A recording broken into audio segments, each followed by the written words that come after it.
Hey there, my name's Keegan. I'm a sales agronomist here at United Cooperative out of the Mayville location, and today I'm going to be talking to you guys about high yield soybean programs. So the first step we need to take is take a look back at those soil tests, make sure that the proper nutrition is there for soybeans, and if it isn't, what changes do we need to make, and how are we going to address them before spring planting time. So now when it comes to planting, there's been a lot of data and trials out there throughout the Midwest that have done trials for early planting soybeans. And a lot of them have actually come back and shown that early planting soybeans have shown more yield potential come harvest.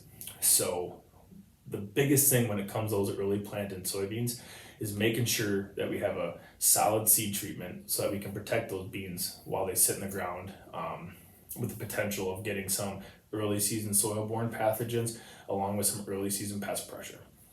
So here at United Cooperative, we use Warden CX2.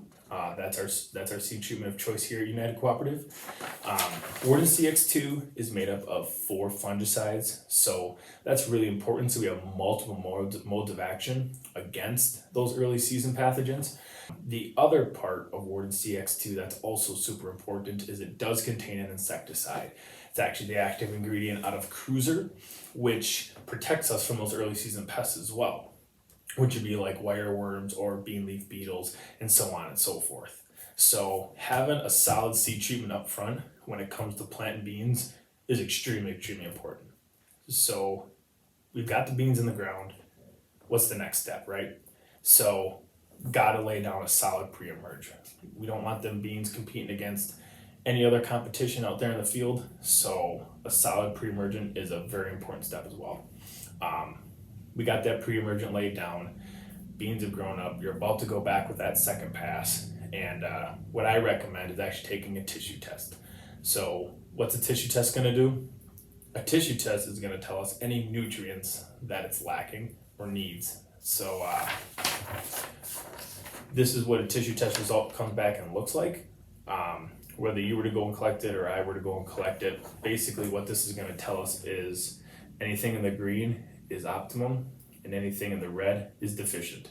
So this test is super important in telling us what nutrients that soybean's lacking that we can add to the tank.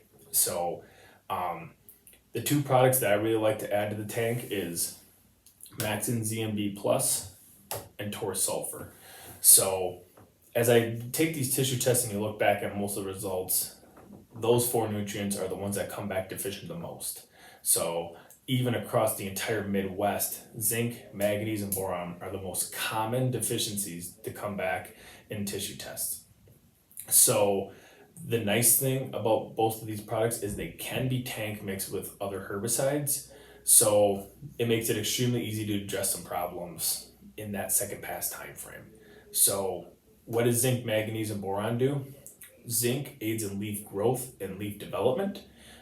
Manganese increases photosynthesis along with disease resistance, and boron increases on cell division.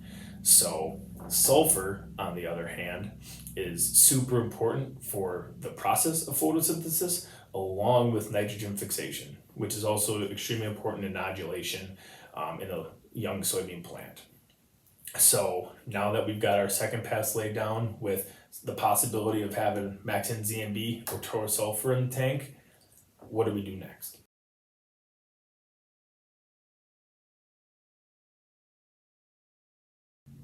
All right, so we applied that second pass of herbicide. We're working throughout the growing season. We're getting into that late July, early August time frame. There's the potential to get hot and dry. There's the potential to get some late season diseases to start showing up. What are we gonna do to keep that plant as healthy as possible to promote those high yield soybean that we've been working after all season? Fungicide is the perfect answer for that.